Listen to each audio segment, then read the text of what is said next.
শিবাশঙ্করের মাধবী মণ্ডপে সেবায় বসে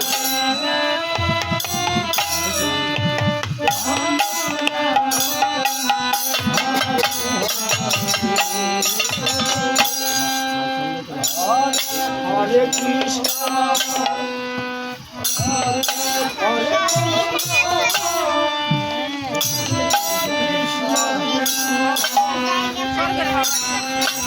দেখুন মহাপ্রভুকে সেবা দিয়ে শ্রীবাস ঠাকুর মন্দিরের বাহিরে দাঁড়িয়ে প্রলয়কৃত বাসে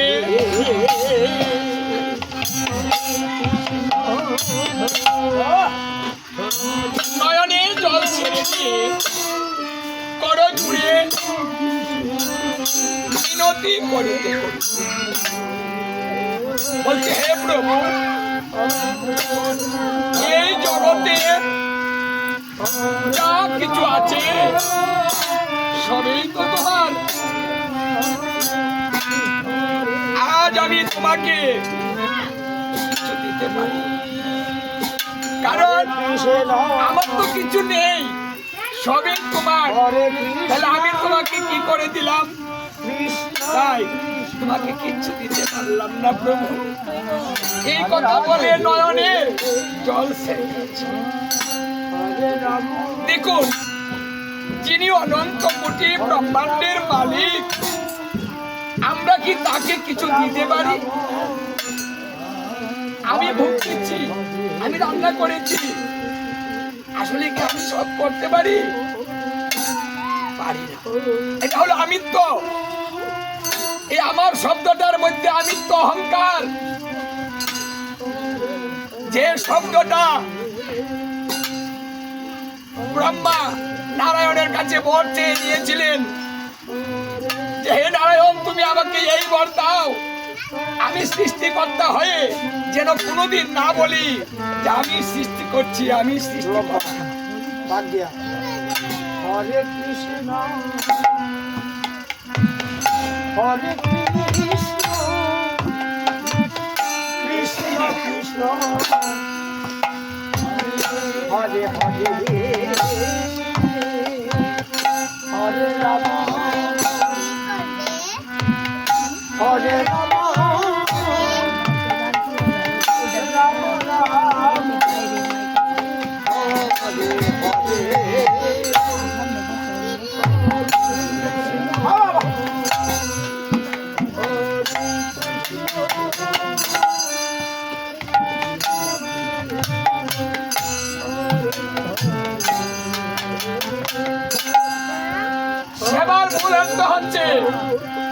দ্রব্য নয়, এই অল্প ব্যঞ্জন অন্ন দিয়ে এই অনাদিরাদি গোবিন্দকে খুশি করা সম্ভব। তাহলে হবে কিভাবে খুশিটা? যস্মিন তুষ্টে জগৎ তুষ্ট, প্রীতিতে প্রীতিতং জগৎ।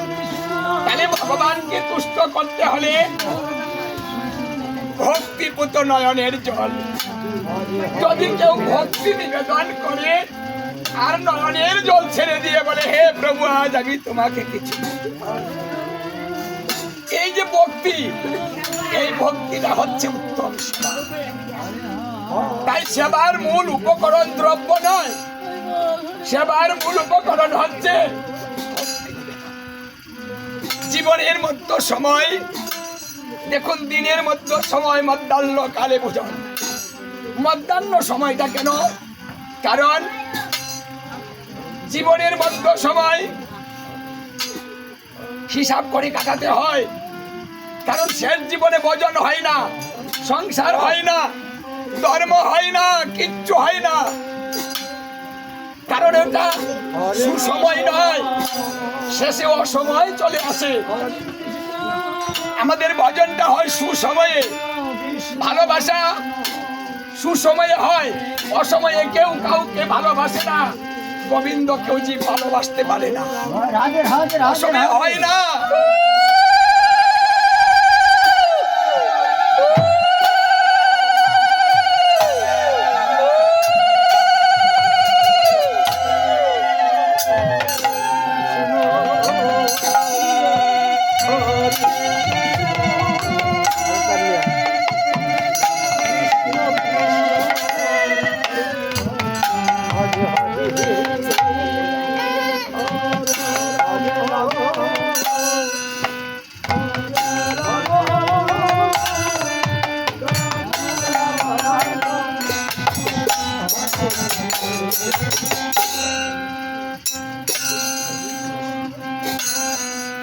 সুসময়ে বন্ধু বাটে অনেকেই হয়, অসময়ে হায় হায়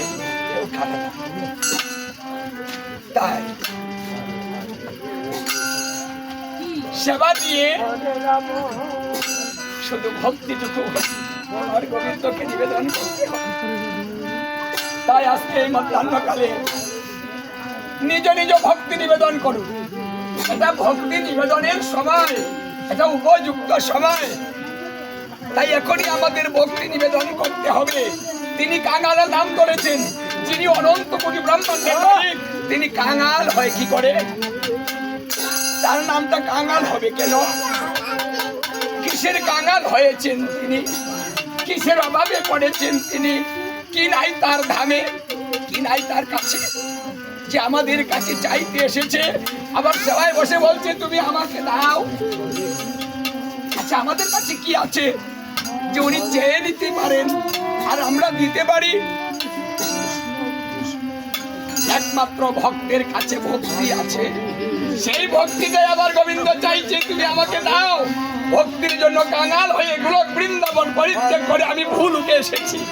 আমি তোমাদের ভক্তি গ্রহণ করবো বিদায়।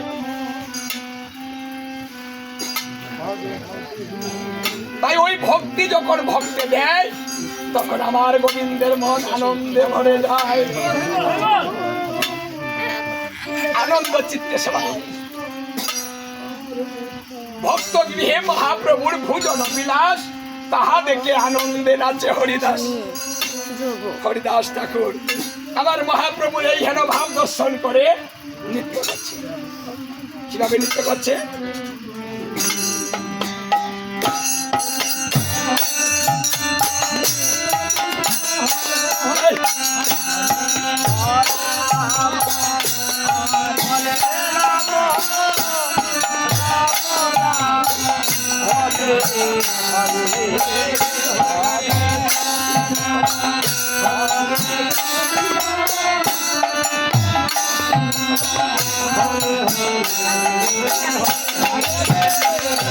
What?